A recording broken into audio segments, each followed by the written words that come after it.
नमस्कार, स्वदेश न्यूज के खास प्रोग्राम जनता मांगे जवाब में आपका स्वागत है। आपके साथ मैं हूं एसपी त्रिपाठी।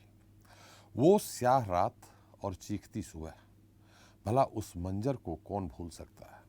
जी हां, आज हम बात कर रहे हैं भोपाल गैस त्रासदी की, जिसे अब 38 बरस हो गए हैं, लेकिन उसके जख्म अभी भी हरे हैं।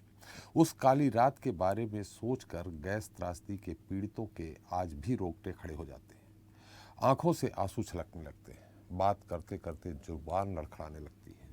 हालांकि ऐसा स्वाभाविक भी है, क्योंकि ये गैस त्रासदी के पीड़ित लोग हैं। इन्होंने खौफनाक मंजर अपनी आंखों से देखा है, मौत को महसूस किया है जो उन्हें छू कर निकल गई। इसके अलावा कई परिवार ऐसे हैं जो न सिर्फ आज भी गैस त्रासदी का तंज झेल रहे हैं, बल्कि 38 साल पहले घटी विभत्स घटना में अपनों को खोकर पीड़ादायी जीवन व्यतीत कर रहे हैं। इतना ही नहीं, गैस पीड़ितों को सबसे ज़्यादा अफसोस इस बात का है कि मौत के तांडव का सबसे बड़ा गुनाहगार वारेन एंडरसन, जो यूनियन कार्बाइड कंपनी का चेयरमैन था, वो बिना सजा पाए अपनी पूरी जिंदगी जी गया। वैसे ऐसा नहीं है, गैस त्रासदी के बाद एंडरसन कभी भारत नहीं आया। वो आया और सुरक्षित अपने मुल्क भी लौट गया, लेकिन ना तो उसकी गिरफ्तारी हुई और ना ही उससे सवाल किए गए। आखिर ऐसा क्यों हुआ? इसके अलावा गैस पीड़ितों की जो अतिरिक्त मुआवजे की लड़ाई है, वो कितनी जायज़ है? साथ ही और भी कई बड़े और गंभीर सवाल हैं, जिनका जवाब हम जानने की कोशिश करेंगे जनता मांगे जवाब में। आज के मुद्दे गैस त्रासदी के कम में।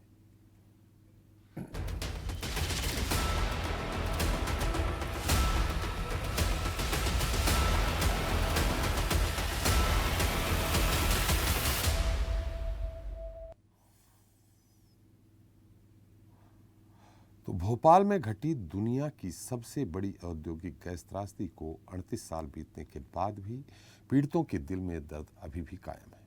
गैस कांड की 38वीं बरसी के मौके पर सैकड़ों पीड़ित अब दिल्ली के जंतर मंतर पर शांतिपूर्ण प्रदर्शन कर केंद्रीय मंत्री मनसुख मंडाविया से मुलाकात कर न्याय की गुहार लगाएंगे। Bhopal group for information and action की रचना ढींगरा के मुताबिक 5 संगठनों ने अब तक 40,000 गैस पीड़ितों के हस्ताक्षर लिए हैं, और अब वह सरकार और सुप्रीम कोर्ट के साथ ही देश के लोगों का ध्यान आकर्षित करेंगे, ताकि गैस पीड़ितों को पर्याप्त चिकित्सा और मुआवजा मिले। Bhopal group for information and action की रचना ढींगरा ने क्या कुछ कहा, इसे तो हम आपको सुनाएंगे ही, लेकिन उसके पहले गैस त्रासदी की कहानी, पीड़ितों की जीवानी आपको सुनवाते हैं। सोते हुए मतलब एकदम मिर्ची सी लगी आंखों और देख नहीं पा रहे थे। अंधेरा अंधेरा छा गया। इधर उधर भाग रहे थे, मतलब हम तो मंदिर की तरफ भाग गए थे जहाँ अंधेरा हो रहा था। हम आदमी खत्म होगा, हमारी सांस खत्म हो गई। हाँ ये ऐसा, और ऐसे लग रही थी वो सब जैसे पानी पिए थे ना, तो सीना सीना तो अबे भी दुख रहा होगा। अबे हम दवाई खा रहे हैं और उल्टी होत ना, हाथी अकेले उल्टी कैसे जी होत। तो हम लोग सो रहे थे, हमको लगी मिर्ची एकदम से, अपन जैसे धास लगती है ना, ऐसे धास सी लगी, तो हमने अपने पापा को जगाया कि मतलब ये किसी ने डाल तो नहीं दिया। हमारे पापा उठे, फिर सभी उठे, खांसने लगे, आंखों से दिख भी नहीं दिया था, आंसू आ रहे थे। ये गैस जो निकली थी उसका पानी पी के दिक्कत हुई। हम मम्मी ने उस चीज़ का पानी पिया था, उस मतलब जो पानी में इसका जहर फैल गया था, उस जहर से ये दिक्कत। मम्मी बताती थी कि मतलब उस यही इसके पानी से ही दिक्कत हुई। 12:30 बजे करीब गैस निकली, तो आपकी पब्लिक लोग वापस आ रही थी, भग रही थी। किसी को समझ में नहीं आ रहा था कौन सी जहरीली गैस है। वो जब आके देखा तो मतलब बहुत सी लाशें, जानवर, जेपी नगर वाले पूरा रोड बंद कर दिया गया था। यहाँ पर नहीं आया तो हमीदिया के अंदर लाशों का बहुत ढेर लगा था। भोपाल गैस कांड की 38वीं बरसी पर हजारों गैस पीड़ित दिल्ली के लिए रवाना होंगे, क्योंकि वहां पर वो स्वास्थ्य मंत्री और रसायन मंत्री से मुलाकात करेंगे। हम लोग सब जंतर मंतर पर जाएंगे, सैकड़ों हजारों गैस पीड़ित, और मंत्री जी से मिलने की भी मुलाकात करेंगे। उस दिन अलग अलग पार्टी के भी, अलग अलग ऑपोजिशन पार्टीज के भी लोग आएंगे समर्थन देने, मुख्यतः अपनी मांग के लिए कि 10 जनवरी को जो सुप्रीम कोर्ट में पेशी है, उसमें मंत्री जी गैस पीड़ितों के सही आंकड़े पेश। तो नई दिल्ली में गैस पीड़ितों और उनके समर्थन में आगे आए संगठन इस बार जो विरोध प्रदर्शन कर रहे हैं, उसका उद्देश्य केंद्र को 10 जनवरी को सुप्रीम कोर्ट के समक्ष सुनवाई के लिए क्यूरेटिव पिटीशन में हुई मौतों और घायलों के आंकड़ों को संशोधित करने के लिए राजी करना है। भोपाल गैस कांड के पीड़ितों का दावा है कि अमेरिका स्थित यूनियन कार्बाइड कॉरपोरेशन, जो अब डाउ केमिकल के नाम से जानी जाती है, उससे अतिरिक्त मुआवजे की मांग के लिए अपनी उपचारात्मक याचिका को केंद्र को 5,295 मतों का उल्लेख किया है, जबकि ICMR की रिपोर्ट में कहा गया है कि मौतों की संख्या 23,000 से अधिक थी। इसके अलावा 2 साल पहले कहा यह भी गया था कि गैस त्रासदी में जो महिलाएं विधवा हुई हैं उन्हें आजीवन पेंशन मिलेगी, जो अब तक शुरू नहीं हुई है। बहरहाल चलिए अब गैस त्रासदी के गम पर चर्चा शुरू करें, जिसके लिए हमारे साथ जुड़ रहे हैं बीजेपी नेता चेतन सिंह जी हैं। चेतन जी, आपका बहुत स्वागत है। कांग्रेस नेता अब्दुल नफीस जी हमारे साथ जल्दी ही जुड़ेंगे। गैस पीड़ितों के संयुक्त संघर्ष मोर्चा से शमसुल हसन जी हमारे साथ हैं, आपका भी स्वागत है। स्टूडियो में मौजूद हैं स्वदेश न्यूज के managing editor RP Srivastava ji, आपका भी स्वागत है। इसके साथ ही भोपाल में गैस पीड़ितों के साथ स्वदेश डिजिटल के हमारे संपादक अनिरुद्ध सोना ने भी जल्दी भी हमारे साथ जुड़ेंगे। सबसे पहले शमसुल जी, आपसे ही जानना चाहेंगे अब क्या मांगे हैं आप लोगों की? मुआवजा तो जैसा कहा जाता है कि मिल गया है, जिनकी डेथ हो गई थी उनके ABC 3 कैटेगरी बांटी गई थी, शायद D भी थी, ABCD। जो A कैटेगरी थे उनका एक फिक्स था, B का अलग फिक्स था, C का अलग फिक्स था, D का अलग फिक्स था। उसके अनुसार सबको दावा अदालतें भी लगी थी। सबको जिनको उन्हें उचित मुआवजा नहीं मिला था अदालत में गए, अदालत ने निर्णय दिया, जिनको भी मिलना था वो मिल चुके, जो भी पीड़ित थे। अब क्या मांगे हैं आपके अतिरिक्त रूप से? मांगे क्या है? जो 38 साल में न्याय नहीं मिल पाया गैस पीड़ितों को, अगले मुझे नहीं लगता कि फिर जो सुप्रीम कोर्ट में जो लड़ाई चल रहा है कि इसमें न्याय की उम्मीद हो। आज भी गैस पीड़ित, आंकड़े बढ़ ही रहे मरने वालों के, आज भी गैस पीड़ित जो हैं डेथ हो रही हो उनका, वो भी तो प्रेजेंट किया जाए। सरकार, राज्य सरकार वहाँ प्रेजेंट करना चाहिए। ये आंकड़े 23,000 आप बता रहे हैं, 23,000 का आंकड़ा कब का है? ये आंकड़ा ये उस दिन का है। आज क्या बड़े नहीं मरने वाले पीड़ित, बड़े नहीं अस्पतालों की चौखट पे इलाज के अभाव में आज भी दम तोड़ रहे हैं जी। वो आंकड़े प्रदेश सरकार क्यों पेश नहीं करती? ये सरकार यहाँ जिम्मेदार है, इसकी जिम्मेदारी सरकार की है। मौत के सही आंकड़े आज भी जो मौतें हो रही हैं कैंसर से, टीबी से, सांस की बीमारी से, भोपाल मेमोरियल में जो लोग चौखटों पे दम तोड़ रहे हैं उनका इलाज, समुचित इलाज आज भी नहीं हो रहा। इलाज के अभाव में दम तोड़ रहे हैं। हम मुआवजे की बात नहीं कर रहे, हम इलाज की बात करेंगे। पहले गैस पीड़ितों को आज भी पैदा हो रहा है बच्चा तो अपंग पैदा हो रहा है। ये तब की गैस मैंने 38 आज भी असर, जमीन जहरीली है आसपास। ये हमारा न्यायालय भी कहता है कि आसपास की जमीन जहरीली है, वहाँ से जो कचरा था वो हटाया नहीं गया। ज़मीन के अंदर कई टैंक्स हैं जिसमें आज भी वो रसायन मौजूद है। सरकार आँख नाक कान बंद करे बैठी हुई है। आज भी वो पानी दूषित क्यों बताया गया था? माननीय हाईकोर्ट के की कमेटी जो बनी थी उन्होंने भी माना था कि दूषित पानी है। टैंक की जो बात कर रहे हैं, टैंक से तो कचरा हटा करके उसको पैक कर दिया गया है। जी नहीं, बिल्कुल नहीं हटा। किसने कहा आपसे कचरा हटा? जो पैक रखा हुआ है उसको कभी भी एक और घटना का सरकार इंतजार कर रही है जी। तो ये तो सरकार दोषी है। गैस पीड़ित आज भी धक्के खा रहे हैं। गैस पीड़ितों को आप बुलाइए कि 10 रुपए का फॉर्म भरा जा रहा है तो इकट्ठा 10-10, 20 हज़ार गैस पीड़ित निकल के आते हैं। बिचौलिए 10-10 रुपए के हिसाब से उनसे लेते हैं फॉर्म भरने के। गैस पीड़ित तो 38 साल से ठगा जा रहा है ना, आज भी ठगा जा रहे हैं जी। आपके चैनलों पे ही देखते हैं हम कि फॉर्म भरने के लिए भीड़ लगी हुई है। 10-10, 20-20 रुपए में बेचारे फॉर्म के दे रहा है, इस उम्मीद से कि हमें समुचित जो मुआवजा मिलेगा इससे बच्चों की अच्छी परवरिश कर सकें, उचित इलाज कर सकें। इसलिए आज भी गैस पीड़ित इस उम्मीद में है कि माननीय सुप्रीम कोर्ट में मामला लंबित है। 38 साल हो गए, हो सकता है कि अब शायद न्याय मिल जाए इन्हें, लेकिन हमें नहीं लगता कि 38 साल में जो न्याय नहीं मिला वो आगे भी हो सकता है कि आगे भी और समय लगेगा जी। मेरा ऐसा मानना है जी जी। हमारे साथ हमारे स्वदेश डिजिटल के संपादक अनिरुद्ध भी जुड़ गए हैं। अनिरुद्ध जी, मेरी आवाज आ रही है आपको?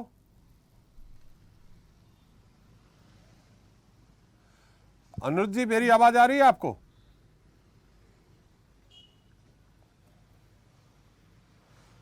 हाँ जी, आ रही है, आपकी आवाज आ रही है स्पष्ट।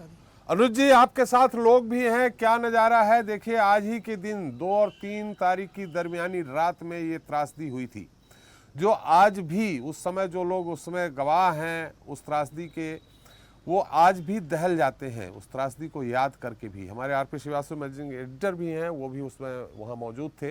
अनुज जी, क्या स्थिति है और क्या नज़ारा है, क्या कह रहे हैं लोग? जो पीड़ितों को न्याय मिल पाएगा, नहीं मिल पाएगा, उनकी आस क्या है?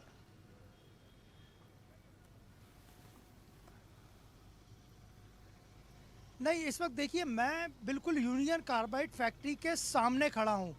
उसके इस तरफ अटल अयूब नगर है पीछे की साइड में, और आगे की साइड में जो गेट है वहाँ पे जेपी नगर है। आज यहाँ पे उस वक्त जैसा तो माहौल नहीं है, क्योंकि 38 साल हो चुके हैं। जो यहाँ मकान झुग्गियाँ थी, जो कच्चे मकान थे, जो पट्टियाँ वाले मकान थे लकड़ी वाले, वो तो टूट चुके हैं, कई बड़े मकान बन चुके हैं। लेकिन गैस कांड के पीड़ित आज भी परेशान हैं, और उनकी परेशानी वही है जो 38 साल पहले थी। लोगों को आंखों में दिक्कत है, सांस लेने में प्रॉब्लम होती है, किडनी की बीमारी है, और कई लोगों को तो चलने में भी दिक्कतें आती है।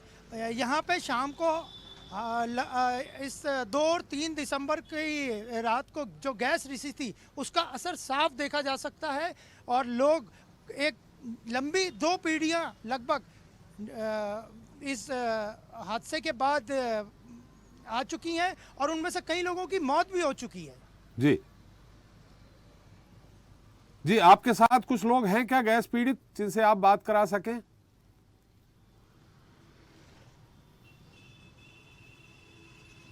हाँ, यहाँ पे कुछ लोग हैं। यहाँ पीछे आप कैमरा पर्सन हमारे दिखाएंगे, एग्जीबिशन लगी हुई थी जो सुबह से चल रही थी। यहाँ गैस पीड़ितों का पूरा जो इतिहास है गैस कांड का, संभावना ट्रस्ट ने ये एग्जीबिशन लगाई है। संभावना ट्रस्ट काफ़ी लंबे समय से गैस पीड़ितों के लिए काम कर रहा है, और जितना भी मुआवजा अभी तक मिला है उसमें संभावना ट्रस्ट की भी बड़ी भूमिका थी।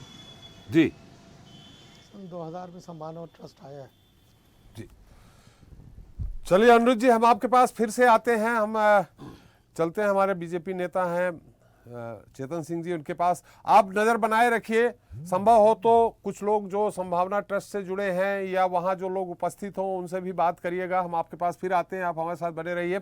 चेतन जी, मेरी आवाज़ आ रही है आपको? जी आ रही थी जी। चेतन जी, खैर अभी तो शमसुल जी हैं जो गैस पीड़ित संयुक्त संघर्ष मोर्चा में काम करते हैं, लड़ रहे हैं उनके लिए, गैस पीड़ितों के लिए जिनको न्याय नहीं मिला। उनका स्पष्ट आरोप है कि सरकार जो अभी भी जो मौतें गैस पीड़ित होने के कारण जिनकी मौतें हो रही हैं उनका मुआवजा देना चाहिए, और उनका आकलन रखना चाहिए, आंकड़े रखना चाहिए, और वो केंद्र सरकार को प्रेजेंट करना चाहिए। ये राज्य सरकार के खिलाफ उनका आरोप है। साथ ही देखिए, मैंने देखा है कि बड़ी बड़ी गैस पीड़ितों के नाम पे इतना जो फंड आया है उसमें गगनचुंबी इमारतें बन गई, लेकिन उसमें इक्विपमेंट्स नहीं हैं, चिकित्सक नहीं हैं, इक्विपमेंट्स को चलाने वाले तकनीकी लोग नहीं हैं, ये बन गई। आपने देखा होगा, हमीदिया हॉस्पिटल के पास देखें, लेडी हॉस्पिटल के बगल में देखें, अन्य जगह देखें, कई जगह तो वहाँ सीआरपीएफ, वहाँ शेड बनाए गए थे गैस पीड़ितों को देने के लिए, तो वहाँ सीआरपीएफ के कैंप पड़े हुए हैं। अभी जो भोपाल मेमोरियल गैस त्रासदी का हॉस्पिटल है, वहाँ अगर जाया जाए तो वहाँ देखा जाता है कि जितने भी अच्छे चिकित्सक थे वो सब छोड़ के जा चुके हैं। इक्विपमेंट्स तो है, लेकिन इक्विपमेंट्स को चलाने वाले नहीं हैं। ये सब इनके लिए जिम्मेवार कौन है, किसको मानते हैं आप? देखिए त्रिपाठी जी, 1984 की घटना को लेकर के, और आज हम बात कर रहे हैं 2022 में, 37 साल कंप्लीट, 38 में हम चल रहे हैं जी। जिन लोगों ने इस मंजर को भुगता है, मैं समझता हूँ जीवन में उससे बड़ी घटना उन्होंने अपने जीवन में नहीं देखी, और भगवान न करे कभी देखना पड़े। टूटती हुई सांसें, एक एक सांसों के लिए लोग तड़प रहे थे। लोग किस तरफ भागे, हर तरफ चारों ओर मौत का सन्नाटा पसरा हुआ था। मैं खुद भी उस घटनाक्रम से पीड़ित हूँ, और मैं भी उसका एक चश्मदीद गवाह हूँ जो आपके चैनल पर आज बात कर रहा हूँ। जी जी। और इतनी बड़ी दुर्घटना, मैं भी चश्मदीद हूँ चेतन जी, मैं भी चश्मदीद हूँ जी। जी, इतनी बड़ी घटना होने के बाद भी अगर हम देखते हैं तो आज भी सारा सिस्टम हैंड टू माउथ है जी। हम इसको बहुत अच्छी परिस्थिति नहीं कह सकते। आज हम इलाज की बात करें, आज हम पुनर्वास की बात करें, आज हम उस क्षेत्र में फैले हुए जहरीले पदार्थों की बात करें, आज उस क्षेत्र में पेयजल की समस्या को लेकर के हम बात करें, उस क्षेत्र के जिसकी आप अभी सुंदर सुंदर पंक्तियों में तुलना कर रहे थे। भोपाल मेमोरियल हॉस्पिटल BMHRC जी 1998 में सुप्रीम कोर्ट के दिशा निर्देश पर BMHRC का गठन हुआ। जी इसका संचालन भोपाल मेमोरियल हॉस्पिटल ट्रस्ट का रहा। जी सुप्रीम कोर्ट की निगरानी में इस ट्रस्ट का गठन है और उसकी निगरानी वही करता है और उसके नेतृत्व में ये ट्रस्ट काम करता है। जी 33 गैस राहत के निःशुल्क केंद्रीय अस्पताल चल रहे हैं हमारे केंद्र सेंटर में, जी। लेकिन इलाज नहीं है, डॉक्टर नहीं है, व्यवस्थाएं नहीं है, विशेषज्ञ नहीं है, चिकित्सक नहीं है। क्यों नहीं है भाई? जब सरकार के पास सुप्रीम कोर्ट के तत्वाधान में, उसके संवैधानिक दायित्व में, जब इन गैस पीड़ितों के इलाज के लिए राशि सुरक्षित रखी गई, तो अगर सुप्रीम कोर्ट ही सुप्रीम चीजों की रखवाली नहीं कर पाएगा तो इस देश की व्यवस्था पे फिर कौन क्या बात करेगा साहब? कौन बात करेगा? 1048 पैरामेडिकल के स्वीकृत पद हैं, वो 283 खाली पड़े हैं। जी सबसे बड़ी दुर्घटना का अगर इसका सबसे पहला इफेक्ट है तो लंग्स है, किडनी है, लीवर है, गैस्ट्रो है। डॉक्टर नहीं है साहब, डॉक्टर नहीं है। ये मैं किसी भी, आज तो मैं चाहूंगा किसी भी हम राजनीतिक दल की चर्चा नहीं करें, क्योंकि इस 33 साल में हमसे लेकर के बाकी राजनीतिक दलों ने भी केंद्र सरकार में विभिन्न समय पर अपनी अपनी सरकारें चलाई हैं। जी 70% चिकित्सक के पद खाली है। मैं नहीं कह रहा हूं, सुप्रीम कोर्ट की 5 सदस्यीय जो निगरानी की टीम है, जो हर 3 महीने में अपनी रिपोर्ट प्रस्तुत करती, जो स्टेटस रिपोर्ट हाई कोर्ट को सबमिट करती है साहब, ये उसकी रिपोर्ट में के आधार पर मैं आपसे कह रहा हूं। और वर्तमान में इसके जो अध्यक्ष है वे सेवानिवृत्त जज VK अग्रवाल साहब हैं। उन्होंने अपने कार्यकाल में 11 त्रैमासिक रिपोर्टों का अध्ययन किया है और हम किडनी का डॉक्टर नहीं दे पाए। हम किससे रोने जाएं साहब? जिसकी निगरानी सुप्रीम कोर्ट कर रहा हो, जिसकी निगरानी भारत सरकार कर रही हो, जिसकी निगरानी मध्य प्रदेश सरकार कर रही हो। हमने देखा है कोरोना को लेकर के सुप्रीम आदेश किस तरह से आया कि हम सारे देश में कोरोना का इलाज नहीं हो पा रहा। कोरोना तो महामारी थी साहब। ये सुप्रीम कोर्ट को ये क्यों नहीं दिखता कि हम भोपाल के गैस पीड़ितों को, जिसके सारे सर्वाधिकार आपने अपने पास सुरक्षित रखे हैं, आप उनका इलाज नहीं करा पा रहे, आप उनको व्यवस्था नहीं दे पा रहे हो। किस सिस्टम पर हम भरोसा करें? और मुझे लगता है कि वर्तमान में जो CGI साहब आए हैं, एक न्याय की उम्मीद वहीं बची है, क्योंकि जिस प्रकार से जब से उन्होंने CGI का पद संभाला है और निरंतर जो काम किसी CGI ने नहीं किया है, आदरणीय चंद्रचूड़ जी जो कर रहे हैं, मुझे लगता है कि गैस पीड़ितों को अब न्याय मिलेगा। 1997-98 के केस में और अभी वर्तमान में हाई कोर्ट और सुप्रीम कोर्ट फैसला होने के बाद कहते हैं, उनके वकील के एविडेंस को स्वीकार करते हैं कि नहीं, उनके तथ्यों, बचाव पक्ष के तथ्यों का अध्ययन नहीं किया गया। अरे भाई, तो मजाक बना करके रखा है। ये कानून व्यवस्था है हमारी, ये कानून है।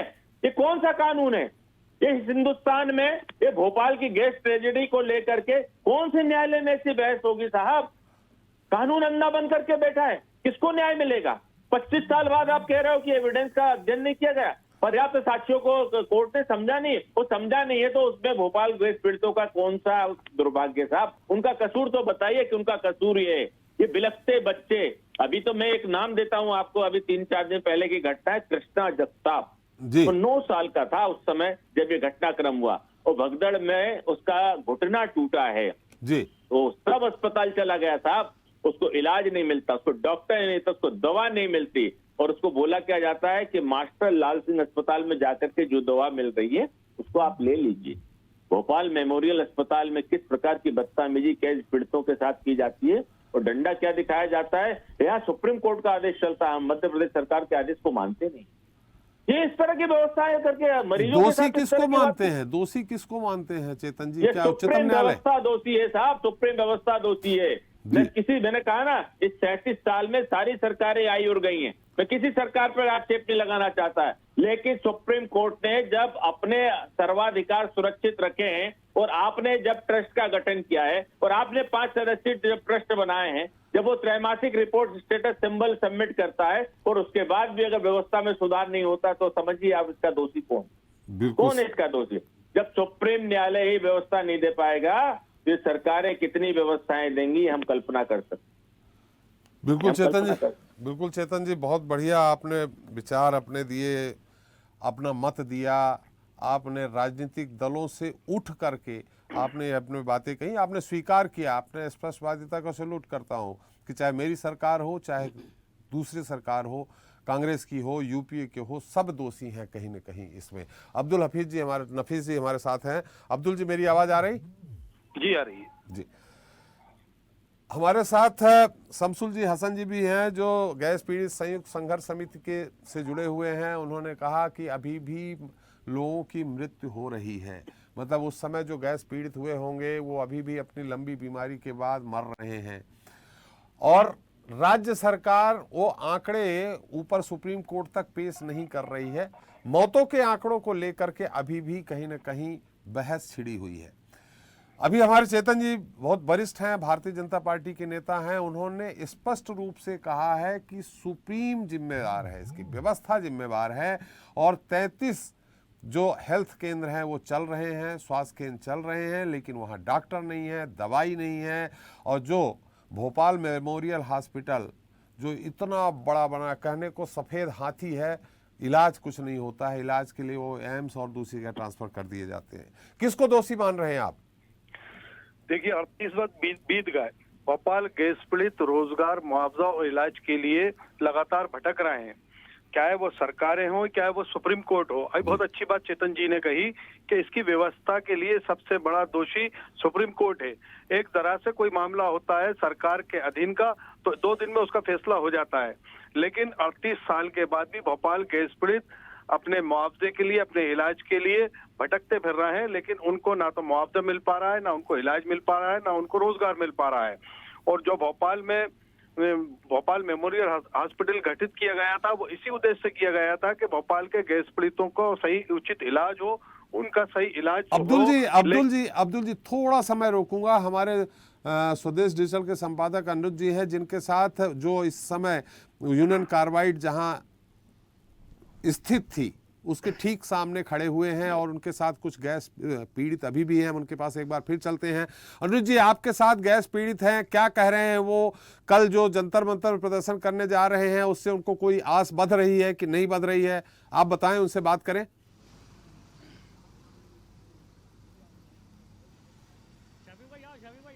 नहीं, जो जंतर मंतर पे जाने वाले थे, जो कल जो दिल्ली में बड़ा प्रदर्शन है गैस पीड़ित संगठनों का, वो लोग अभी रवाना हो चुके हैं 7 बजे। 8 और 9 बजे उनकी ट्रेन से। लेकिन यहाँ हमारे साथ कुछ लोग हैं जो सामने यहाँ जेपी नगर में रहते हैं, उन्हें भी गैस कांड के वक्त गैस लगी थी, उनकी तबीयत खराब हुई थी। आप ये बताइए कि जब गैस कांड हुआ था, जब आप कहाँ थे और इसी तरह की रात थी, उस क्या मंजर था उस रात का? उस रात गैस कांड की रात ये थी, 1984 के ना गैस निकली थी। पीछे मेरा घर है, 2 घर मकान छोड़ के। उस टाइम कयामत की रात थी ये, और जो जैसा भाग रहा था भाग पाया, जो जैसा चल लिया था, जो जहाँ गिर गया वो भयंकर रह गया, मतलब कोई ना उठ पाया उसके बाद और ना कोई चल पाया। और जो जिस हालत में भागा था उसके तन पे उसकी ऐसा था कि मतलब उसको कुछ नहीं दिख रहा सवेरा कौन कैसे पड़ा है। गैस कांड को 38 साल हो गए हैं।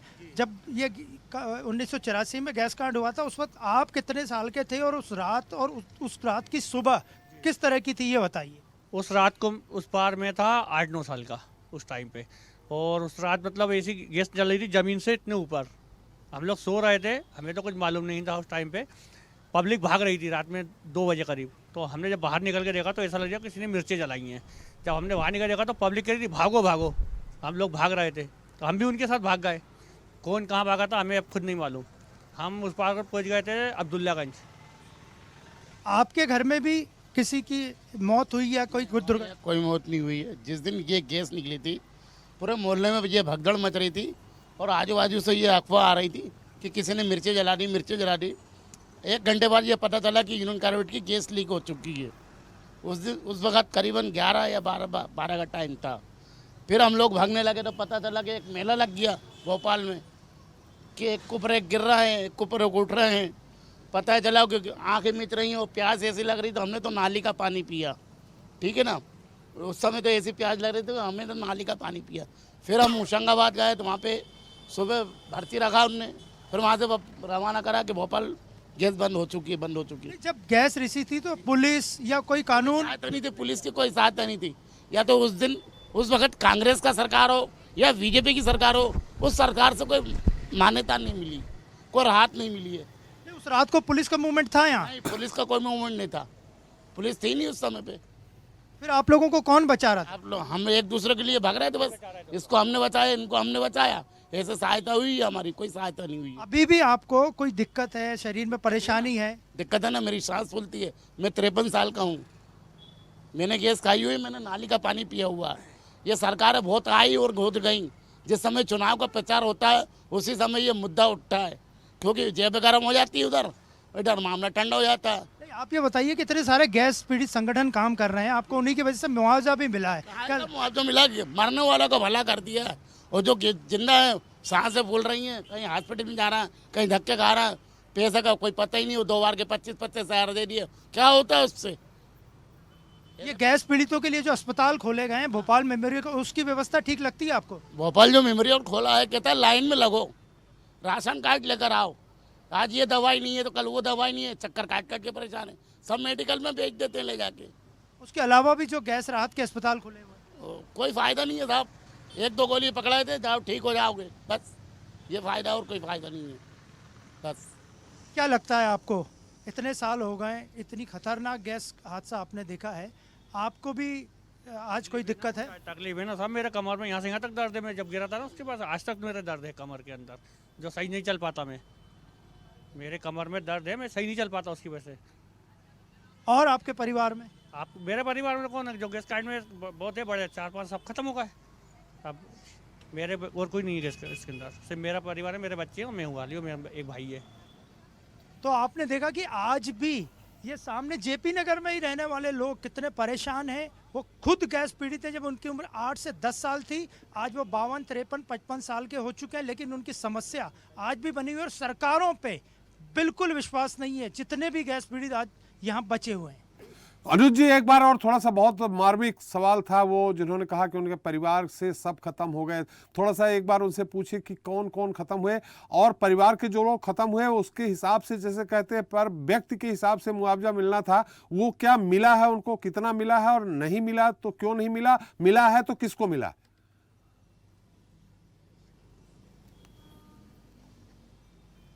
आप ये बताइए कि आपकी जब गैस कांड में परिवार के लोग खत्म हुए, उनका क्या? कोई खत्म नहीं हुआ था, सब निकल गए थे बाहर, कोई नहीं निकला, कोई नहीं भागा, मेरे परिवार में कोई खत्म नहीं हुआ। तो जो लोग आपके यहाँ खत्म हुए हैं, आसपास के लोग, उनको मुआवजा बराबर मिला? मुआवजा मिला है, मगर ऐसे ही मिला साहब, टंग टूट टूट के, मतलब कभी मिला है, कभी कुछ किसी को मिला मुआवजा, और बहुत सौ का नहीं मिला अभी तक मुआवजा। आपको मुआवजा मिला? हमें कहाँ मिला, वही 50,000 रुपये देकर टांग दी है, बस टांगे हुए उसी के ऊपर, कोई मुआवजा नहीं मिला उसके बाद। अभी तक आपके इलाज में कितने रुपए खर्च हो? अरे साहब, कम से कम पूरी ज़िंदगी कमा कमा के ख़त्म कर दी है हमने, मेहनत कर करके, जितने कमा के लाते हैं उससे ज़्यादा की हम हमारी दवा गोलियाँ आती हैं। आज भी इतने 38 साल बाद कौन सी बीमारियां हैं आपको? अरे साहब, सांस फूलती है, फेफड़े खराब है, चल नहीं पाते, मेहनत नहीं कर पाते, ये रीढ़ की हड्डी टूटी है, पैर की, ये कमजोरी है, कुछ मेहनत नहीं कर पाते हम लोग। आप उस वक्त कहाँ थे? अपन यहीं थे, जेपी नगर में। क्या हुआ था बताइए, उस रात को? इसी तरह की रात थी, ठंडी? उस रात को ये हुआ था क्या, बहुत मतलब उल्टी हो रही, दर्द हो रहा है, चक्कर आ रहा है, और भागा दौड़ी मच रही। आपके परिवार में किसी को नुकसान पहुंचा? अपने परिवार में मतलब ये कि पिताजी ख़त्म हुए थे। अब ये आप अंदाज़ा लगा लीजिए इस बात का, क्या कहते हैं क्या था, कैटेगरी, और कैटेगरी के अंदर जिस घर के अंदर मृत्यु निकल रही है, इंसान ख़त्म हुआ है, वो बाकी के जो बचे होंगे हैं उनको कैटेगरी में क्यों नहीं ले रही है? अपन को 25,000 रुपये मुआवजा मिला। आपके परिवार में आपके पिताजी के देहांत हुआ गैस कांड के कारण, क्या पैसा मिला बराबर? पैसा तो बराबर मिला, पहले स्टार्टिंग में 2-2 लाख रुपए दिए थे, उसके बाद इसका नाम क्या फिर 8 लाख रुपए मिले थे। और आज आपको क्या दिक्कत है? अपन को दिक्कत ये है कि अभी जो मैं बोल लिया ये सांस उखड़ रही है, चक्कर आ रहा है, खड़ा होते नहीं बनता बिल्कुल। तो आपने देखा कि मुआवजा तो लोगों को मिला है, लेकिन कई लोग ऐसे भी हैं जिन्हें केवल 25 या 50,000 रुपए ही मिला है मुआवजा। मतलब अनुज जी, इस आस में है, इस उम्मीद में संगठन उनकी लड़ाई लड़ेंगे और शायद उन्हें। जी जी जी, बोलिए बोलिए।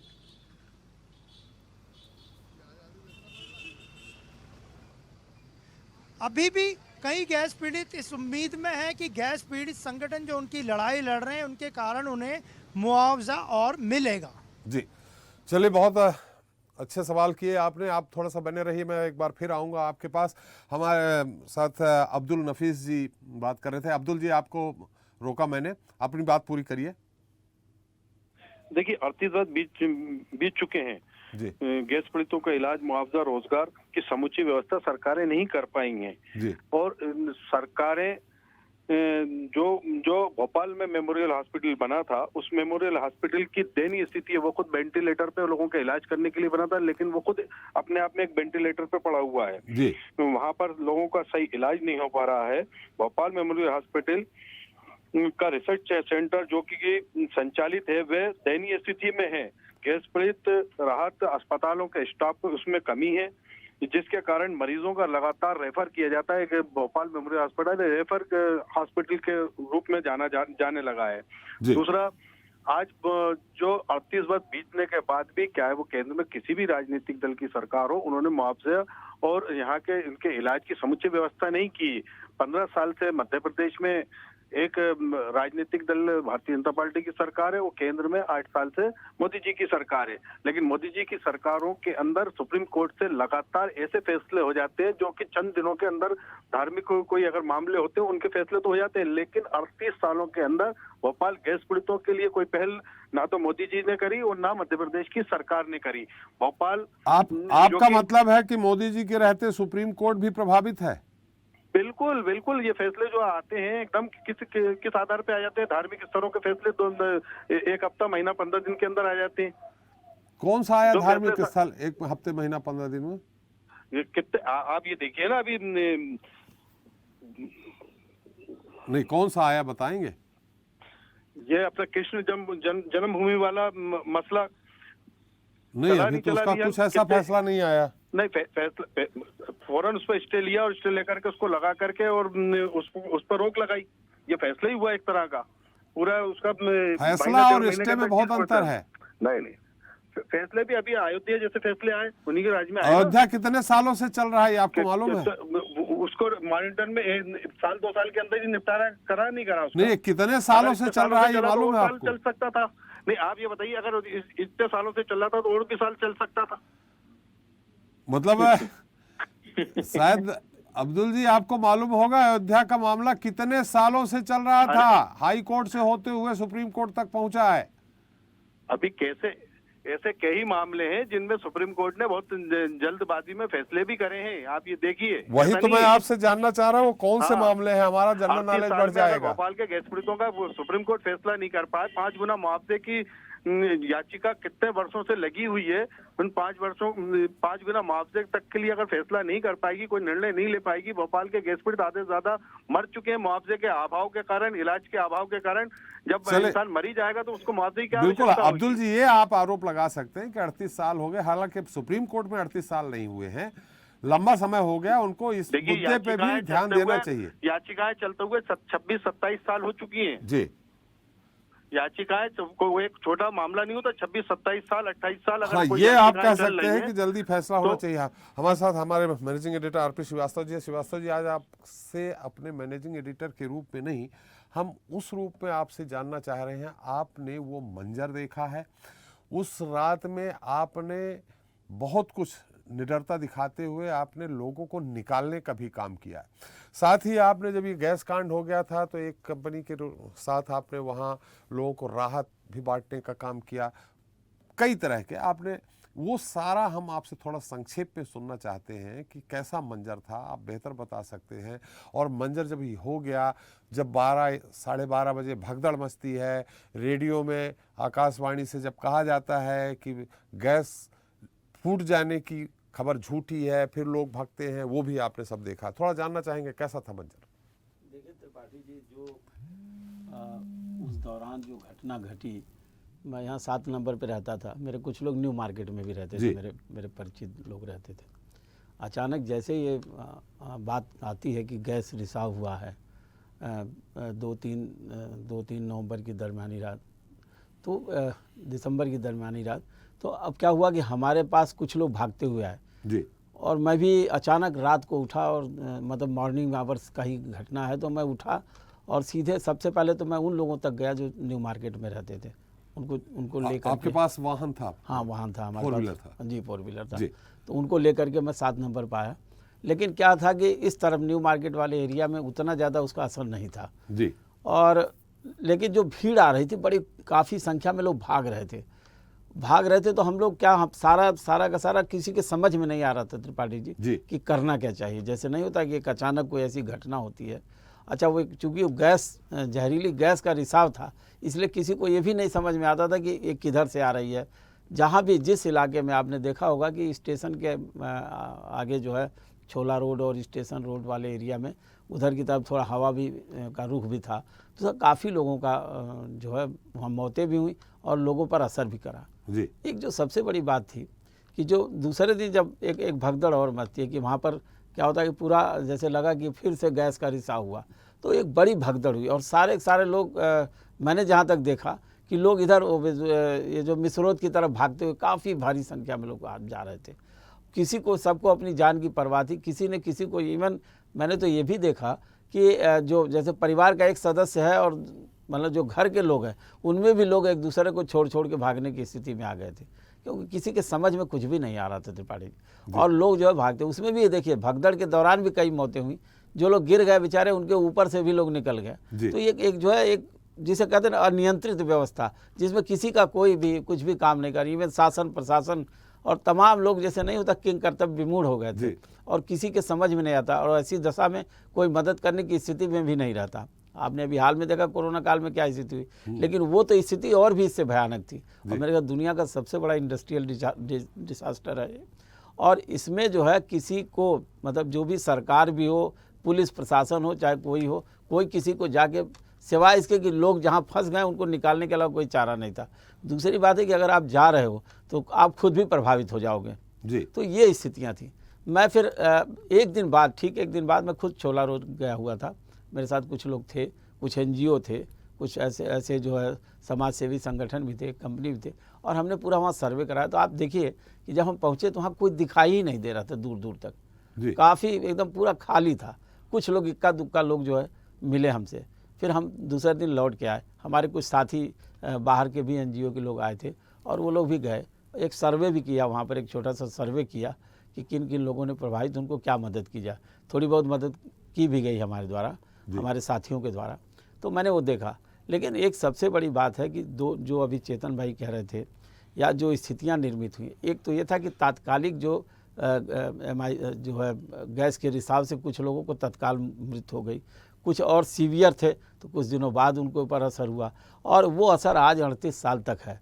बहुत सारा आप दिखा भी रहे हैं, टीवी चैनल पर भी दिखा रहे हैं, स्क्रीन पर भी दिखा रहे हैं कि लोग अभी भी बता रहे हैं कि हमें ये परेशानी वो परेशानी। अब जहाँ तक आप मौत के आंकड़ों का, तो एक तो ये तात्कालिक कितनी मौतें हुई, इसके बाद उस घटना के बाद जो गैस रिसाव से जो बड़े सीवियरली थे, जो मतलब एक तरह से जिनको ज़्यादा उसका असर हुआ था, उनका फिर उससे कम, फिर उससे ज़्यादा, और ये तमाम चीज़ें करके अभी तक लोगों के को उसका असर आज भी है। और शायद यही वजह है कि आज भी इस घटना को हम याद करके सिहर उठते हैं कि वो कौन सा मंजर था। मुझे तो बताऊं आपको, मुझे पूरे देश भर से कई जगह से फ़ोन आ गए, लोगों को ये लगा कि ये भी बचे हैं कि नहीं बचे हैं। तो ये हालत थी और एक तरह से लगा है कि ये क्या हो गया।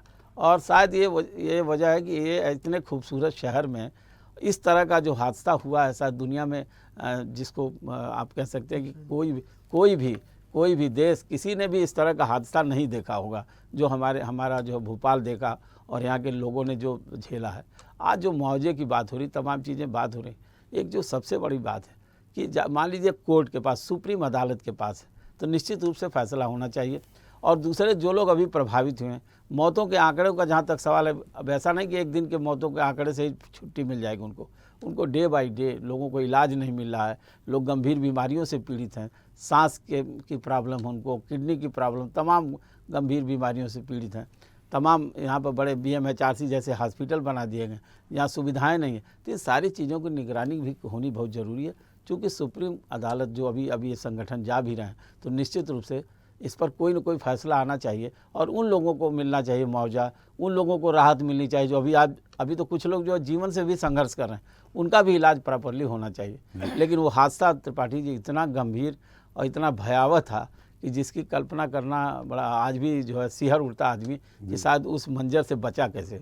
तो मैं तो इतना ही कहूँगा ऊपर वाले से कि जो लोग बच गए शायद ऊपर वाले की कृपा रही होगी, नहीं तो अगर वो हवा एक तरह से अगर पूरी फैल जाती या किसी प्लेन इलाके में, भोपाल अपना क्या है कि पूरे पहाड़ियों का शहर, तो कई पहाड़ियों से होकर के, और नहीं जैसे मिथाइल आइसोसाइनाइड क्या है कि एक जो भारी गैस है तो उतना वो नहीं कर पाई, तो क्रॉस नहीं कर पाई। लेकिन अगर किसी पूरे मैदानी एरिया में होता तो मुझे लगता है कि पूरा का पूरा जो शहर प्रभावित हो जाता, और उसका वो जो फिर उस समय जिस तरह से लाश मतलब एकदम इस शमशान घाट टाइप था, पूरा का पूरा चारों तरफ इधर उधर चिल्ला चोट मचाने की भी स्थिति नहीं थी त्रिपाठी जी। कोई हल्ला गुल्ला भी नहीं कर सकता, चीख चिल्लाहट भी नहीं थी, बल्कि एक शांत हो गया था। कुछ हमको लगता है कि 2-3 दिन तक तो भोपाल एकदम जैसे लगा कि कुछ था ही नहीं, मतलब कुछ सुनाई ही नहीं देता था।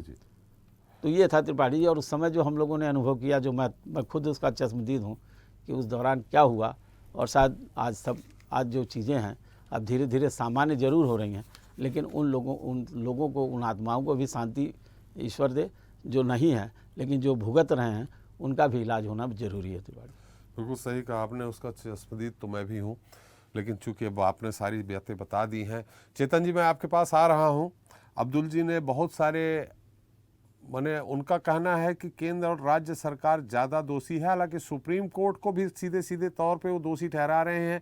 उनका कहना है कि धार्मिक मामलों में तो न्याय माने मोदी जी के प्रभाव से परिणाम आ जाते हैं, लेकिन गैस कांड के मामले में क्यों परिणाम नहीं आ रहा है, मतलब क्यों नहीं उसका फैसला सुनाया जा रहा है। उनका सीधे सीधे आरोप ये है। शमसुल जी आपके पास आएंगे, एक बार चेतन जी के पास और चलते हैं, फिर आपके पास आते हैं। जी चेतन जी। देखिए त्रिपाठी जी, आज मैं उस विषय पर डाइवर्ट नहीं होना चाहता जहां पर शमसुल जी या कुरैशी साहब या कांग्रेस के अब्दुल जी बात कर रहे हैं। मैं तो आज अब्दुल जी बात कर रहे हैं, शमसुल जी ने नहीं कहा। हाँ, आज तो मैं शुद्ध रूप से केवल गैस पीड़ित, उसकी व्यवस्था और अव्यवस्था बात करूं। जी, हमने शानदार स्मारक बनाने के लिए BMHRC की स्थापना की है क्या, या इलाज के लिए, या शानदार इलाज के लिए हमने स्थापना की है? हमको इस बात का अध्ययन करना पड़ेगा। अधिकृत रूप से कह रहा हूं, मेरे पास एक रिपोर्ट है जिसमें 2004 से 2008 तक 13 गैस पीड़ितों पर ड्रग ट्रायल हुआ है। और त्रिपाठी जी, एविडेंस के साथ में कह रहा हूं, और एविडेंस है भी कि 13 के 13 लोग गाल के गाल में समा गए जिन पर ड्रग का ट्रायल हुआ है। आप कल्पना करिए, केवल 13 के उस पर अगर इतनी मौतें हैं, तो जब हम 5 लाख लोगों की बात करते तो कितनी मौतें होंगी। आज व्यवस्था पर हमको बात करना चाहिए। सुप्रीम कोर्ट ने क्या कहा, मंदिर मस्जिद को लेकर के क्या कहा, शायद उनकी जानकारी अधूरी होगी, मैं उसमें नहीं जाना चाहता। लेकिन मेरा केवल इतना प्रश्न है कि अगर सरकारें फेल हो जाएं तो उसकी सुप्रीम व्यवस्था होती है। कोरोना काल में जिस तरह से सरकार को, केंद्र सरकार को, राज्य सरकारों को सुप्रीम कोर्ट ने घेरा, सारे देश में, सारे विश्व में हाहाकार मचा था। एक आप छोटे से भोपाल मेमोरियल हॉस्पिटल की देखरेख नहीं कर पा रहे, आप उसका संचालन नहीं कर पा रहे हो, आप भोपाल के गैस पीड़ितों को न्याय नहीं दे पा रहे हो, आप भोपाल के गैस पीड़ितों को इलाज नहीं दे पा रहे हो। आखिर इससे बड़ा फेल्यूर सिस्टम कौन सा होगा? मैं इसीलिए कह रहा हूँ कि वर्तमान CGI साहब ने जिस प्रकार से आकर के जो तत्परता दिखाई है, शायद भोपाल के लोगों को न्याय मिले। और न्याय की बात तो इस देश में सच में त्रिपाठी जी, गरीब आदमी को तो नहीं सोचना चाहिए कि इस देश की न्यायालय में हमको कभी न्याय मिलेगा। कानून अंधा क्या बात है चेतन जी, क्या बात है। बेकसूर को हम सजा देते हैं, वो कसूरवार खुलेआम बरी होकर के घूमते हैं। ये हम लोगों ने पीड़ा भुगती है। हम लोग राजनीतिक आंदोलन करने वालों को जब कोर्ट में खड़ा होना पड़ता है, तब सोचते हैं कि सबसे बड़े शहर के गुंडे बदमाश ये लोग हैं ना, तब बहुत पीड़ा होती है। क्या लोकतंत्र की स्थापना क्या महात्मा गांधी जी ने इस चीज के लिए की थी? क्या बाबा भीमराव अंबेडकर साहब ने संविधान इसीलिए लिख करके तैयार किया था कि इस तरह के व्यवहार हम लोगों के साथ होंगे? ये मेरी पीड़ा नहीं है, आज जो विपक्ष में उनकी भी पीड़ा होगी। आप चाहे तो कांग्रेस के नेताओं से पूछ लीजिए। लेकिन ये सारी अव्यवस्थाएं इस देश में व्यवस्था के रूप में कभी देखने को हमको जीते जी मिलेंगी या नहीं मिलेंगी? आज जब इन सारी, अभी श्रीवास्तव जी ने जो बातें कही हैं, बहुत मार्मिक बातें कही हैं। और सच में श्रीवास्तव जी, मैं आपके इस चैनल के माध्यम से सरकार से भी पूछना चाहता हूं, क्या किसी की मौत का 2 लाख रुपया मुआवजा पर्याप्त है? क्या किसी की मौत का 10 लाख रुपया मुआवजा पर्याप्त है? हिंदुस्तान में तो एक किडनी की बीमारी का इलाज कराने में भी 13 लाख रुपया का खर्च हो जाता है। एक किडनी की बीमारी में 13 लाख का खर्च होता है, वो भी तब जब किडनी डोनेट करने वाला उसका घर परिवार का हो तब। एक छोटा सा बाईपास कराने हम जाते हैं तो 5 लाख रुपए का पैकेज है साहब, 6 दिन का। जी, हम इस तरह की व्यवस्था में जीवन जी रहे हैं। और जब सरकारें मुआवजा देती है या कोर्ट जब मुआवजे का फैसला करती है तो किस आधार पे? अभी मेरे के मित्र जो कह रहे थे वो भी उस समय 9 साल के थे, तो पीड़ा बता रहे थे कि हमको 25,000 मिला, 50,000 मिला। मैं 50,000 नहीं, मैं 5 लाख रुपए सरकार को देता हूँ, उसका वो जीवन लौटा दे सकता। जी, लौटा दे सुप्रीम कोर्ट उसका जीवन, जी जी, लौटा दे यूनियन कार्बाइड उसका वो जीवन, मैं 5 लाख रुपया देता हूँ साहब। कम से कम हम मानवता के साथ तो खेल नहीं कर रहे। कब तक धक्के खाएंगे? कब तक इस मध्य प्रदेश की भोपाल के रहवासी गैस पीड़ित अपनी मांगों के लिए दिल्ली के चक्कर लगाएंगे? कभी तो कम से कम सुप्रीम कोर्ट को सुप्रीम नजरों से दिखना चाहिए कि इन लोगों की आखिर क्या व्यवस्था है, इस पर हम क्यों नहीं एक अलग से बेंच बनाए। आतंकवादियों के लिए आधी रात को सुप्रीम कोर्ट खुल सकता है साहब, लेकिन मध्य प्रदेश की राजधानी भोपाल के 5 लाख वो लोग जो शायद ऐसी ट्रेजेडी अभी विश्व में किसी ने नहीं देखी, उनके लिए सुप्रीम कोर्ट अलग से नहीं चालू हो सकता है, उनकी सुनवाई अलग से नहीं कर सकता है। 27 साल बाद आप बचाव पक्ष के वकील की जो जिरह है उसको आप स्वीकार करते हो और कहते हो नहीं फिर से इसको 22 अब जनवरी में नहीं, फरवरी में, सिर्फ मार्च में। ये हमारी व्यवस्था त्रिपाठी जी, बिल्कुल। अगर हम रोना रोए तो हम समझते हैं। और आप देखिए जिन क्षेत्रों में भी अभी श्रीवास्तव साहब बोल रहे थे ना, छोला, कैंची छोला, नवजीवन कॉलोनी, करोद, चांदबड़, द्वारका नगर, राजेंद्र नगर, अशोका गार्डन, पंजाबी बाग, कम्मू का बाग, उमराव दूल्हा, ये सारे के सारे ओल्ड भोपाल के क्षेत्र आते हैं। तो सरकारों ने ओल्ड भोपाल के साथ कितना बढ़िया न्याय किया सारा शहर जानता है। ये हालात है हमारे मध्य प्रदेश। चलिए चेतन जी, बिल्कुल बिल्कुल सही कहा आपने। आप ऊपर से जितने कठोर हैं अंदर से उतने ही निर्मल हैं, हमें ऐसा आज लगा आपकी बातों से। एक बार शमसुल जी आपके पास, अब आप किसको दोष देते हैं? देखिए 21 साल 6 माह शायद भारतीय जनता पार्टी की हुकूमत रही जी, गैस से लेके आज तक 38 साल में 21 साल हुकूमत शायद भारतीय जनता पार्टी की रही है, बाकी हुकूमत कांग्रेस की रही है। दोनों ही दल दोषी हैं। एक गैस कांड का मुख्य आरोपी को कांग्रेस सरकार सम्मान इज्जत सम्मान दे के निकाल देती है आरोपी को, और एक सरकार गैस पीड़ितों के साथ अन्याय करती है। जब गैस पीड़ितों को मुआवजे की बात आई तो जब भोपाल हमारे स्वर्गीय बाबूलाल गौर जी मंत्री गैस राहत मंत्री रहे हैं, जब बात मुआवजा देने की आई तो भारतीय जनता पार्टी की हुकूमत थी जिन्होंने जाके पेच फंसाया कि हमें 20 वार्ड नहीं, हमें 36 वार्ड गैस पीड़ित घोषित करना चाहिए। अपनी विधानसभा को भी गैस पीड़ित घोषित करवाने की वजह से उन गैस पीड़ितों को जो एक्चुअल जो गैस पीड़ित थे 20 वार्ड थे उनको मुआवजा नहीं मिला, पहली चीज। दूसरा, मुआवजा मिला उनको लेकिन कम मिला, नहीं मिला, कम मिला, रोक लग गई उस पर। मुआवजा जो मिल रहा था, जो डिसाइड हो रहा था, वो नहीं हो पाया। और दूसरी गंभीर बात, चेतन जी ने जैसा बताया अभी कि 13 लोगों की मौत हुई, मैं चेतन जी को ये बताना चाहता हूँ 200 लोगों पे ड्रग्स ट्रायल भोपाल मेमोरियल में हुआ, जिन पे अब कभी वो दवा असर नहीं करेगी। 200 लोगों की मृत्यु हुई है, 13 लोगों की मृत्यु नहीं हुई है ड्रग्स ट्रायल में। लेकिन ड्रग्स ट्रायल में जो लोग शामिल थे वो वहाँ के जिम्मेदार हैं आज भी जी। वैशिका जो बैठी हुई है परवा, वो उस लेटर पे, मेरे पास वो लेटर मौजूद है जिसपे उनके साइन है। किनके? उनके जो डायरेक्टर भोपाल मेमोरियल, कौन? प्रभा वैशीकरण है वहाँ की जो डायरेक्टर है, और उनके हस्बैंड वहाँ मौजूद, उनके साइन। उसके बाद भी मध्य प्रदेश सरकार का और केंद्र में बैठी सरकार का और सुप्रीम कोर्ट की मॉनिटरिंग को मैं मुबारकबाद देता हूँ कि आज तक वो महिला को हिला नहीं पाए जी। आज भी मनमानी गैस पीड़ितों के साथ जुल्म ज्यादती आज भी भोपाल मेमोरियल के। चेतन भाई, बहुत सारे डिपार्टमेंट बंद हैं जी, दवाओं का अभाव है, इलाज की वजह से बीमारों को पर्चे लिख दिए जाते हैं कि बाहर से जांच कराइए। तो भोपाल मेमोरियल को क्यों ना हम एम्स में मर्ज किया जाए, क्यों मर्ज नहीं कर रहा है जहां इलाज लोगों को अच्छा मिलेगा। हम मुआवजे की बात कर रहे हैं, मैं नहीं चाहता, हम चाहते हैं समुचित गैस पीड़ितों का इलाज सबसे पहले इलाज होना चाहिए, इलाज के बाद उनको फ्री इलाज मिलना चाहिए, इलाज के बाद उनकी मुआवजे की बात की जाए। सुप्रीम कोर्ट पहुंच गए, सबसे बड़ी दोषी हमारी सरकार क्यों नहीं आंकड़े पेश कर रही, सरकार ने क्यों जिम्मेदारी नहीं ली, सरकार क्यों आगे नहीं जा रही। जब सरकार अपना पक्ष सुप्रीम कोर्ट में रखेगी तो न्याय हमें बहुत जल्दी मिलेगा, गैस पीड़ितों को न्याय मिलेगा।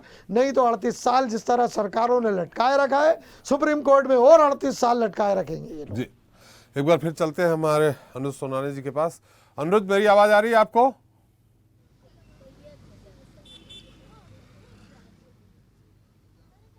जी आ रही जी, आप आज सुबह से, कल से बल्कि आप इस गैस कांड को लेकर के अलग अलग क्षेत्रों में घूमते रहे, अलग अलग लोगों से मिलते रहे कि अभी भी क्या स्थिति है, वाकई में क्या अभी भी जो आसपास का क्षेत्र है वहां जहरीला पानी है क्या?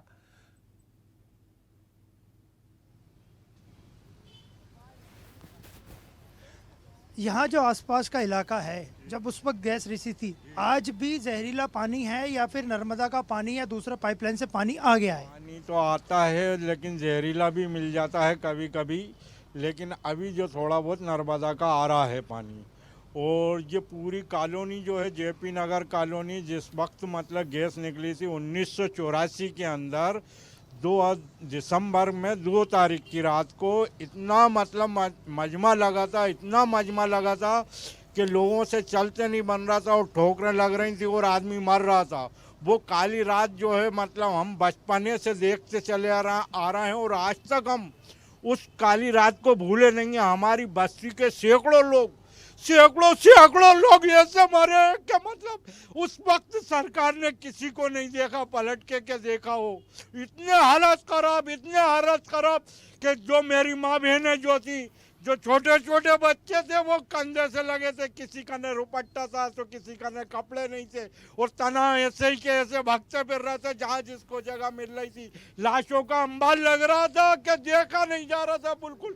मैं आंखों दिए चश्मुद्दीन गवाह हूँ इस बात का, क्योंकि उस वक्त मैं करीबन 18 साल का था उस वक्त, और इतना बुरा आलम था कि मतलब मैं भी मौत के मुंह में से मतलब मरते मरते बचा हूँ। पाइप के अंदर, मंडी के अंदर जाके मैं एक पाइप के अंदर घुस गया। उसके बाद सुबह हुई तो मेरे माँ बापों ने ढूंढा मुझे, तो मैं उनको पाइप में घुसा हुआ मिला तो मेरे को लेके आए, कारजू हॉस्पिटल के अंदर लेके गए, जहाँ के मेरी आंखें ये फूल गई थी, इतनी बड़ी बड़ी आंखें हो गई थी कि मुझे कुछ दिखाई नहीं दे रहा था, सिर्फ आंखों में से आंसू। आप ये बताइए कि आज भी ये फैक्ट्री यहाँ खड़ी है, आज जब आप दिन में, आज तो अभी तो रात है, इस फैक्ट्री को देखते हैं तो आपको गुस्सा आता है? बिल्कुल आता है सर, बिल्कुल आता है, क्योंकि सैकड़ों हजारों की तादाद में मतलब जो है मतलब वो नील गए इंसानों को, तो कौन ऐसा शख्स है जो को उस पर गुस्सा ना उतारे। हमारा अगर बस चले तो हम तो उसके अंदर मतलब ऐसी आगजनी करवा दें कि वो वजूद ही नहीं रहा, हमारे सैकड़ों लोगों को मारा है उस पर। आप ये बताइए कि आप भी जब इस फैक्ट्री को दिन में देखते हैं, वो रात याद आती है और गुस्सा आता है? बिल्कुल आता है गुस्सा क्यों नहीं आएगा। जिस रात आग गैस त्रासदी हुई उसके बाद मतलब कहने का ये है कि इतनी लोगों की जाने गई, और उनको छोड़िए आज 38 साल के बाद, गैस काट के 38 साल के बाद साल दर साल 15 से 20 लोग हमारी बस्ती से ही इस गैस कांड की वजह से ख़त्म हो रहा है। उसका कोई रिकॉर्ड नहीं है गवर्नमेंट के पास, ना गवर्नमेंट उसके लिए कोई इलाज की व्यवस्था कर रही है। कैंसर से मर रहे हैं, दमे से मर रहे हैं और अन्य बीमारियों से मर रहे हैं, लेकिन किसी को उसकी शुद्ध खबर नहीं। यहाँ के जो विधायक हैं वो लंबे समय से इस एरिया के विधायक हैं, क्या करते हैं वो? कुछ भी नहीं करते हैं, कोई योजना नहीं है। 38 साल बाद बता दो गैस पीड़ितों के लिए क्या योजना है? आज भी कोई योजना नहीं है गैस पीड़ितों के लिए। मुफ्त इलाज के नाम पे अस्पताल है, चले जाओ 4 गोली लेकर आ जाओ, बस हो गया। वॉरेन एंडरसन, आप जानते हैं उन्हें? उन्हें यहाँ से भगाया गया था, उस पूरी घटना याद है आपको या मालूम है? मालूम है ना, उसको कहाँ हनुमान थाने से मैं ले जाके शिफ्ट करा और उसके बाद यहाँ से मतलब जो है उस वक्त जो सरकार थी उस सरकार ने यहाँ से उसको मतलब रफे भगाया है। बिल्कुल हकीकत बात है ये, क्या इसमें कोई दो राय नहीं है। अगर यहाँ की गवर्नमेंट चाहती तो उसको यहीं के ही मतलब जो है फांसी देती, लेकिन उसको यहाँ से आज़ाद करवा दिया बिल्कुल कि जा तुम्हारे देश में तुम्हारी फैक्ट्री ने सैकड़ों लोगों को मार डाला और हम तुम्हें आज़ाद करते हैं। चलिए अनुज तो जी, आपने देखा कि जी। वॉरेन एंडरसन को जो भोपाल से भगाया गया था जिस समय उसको लेके भी यहाँ गुस्सा है।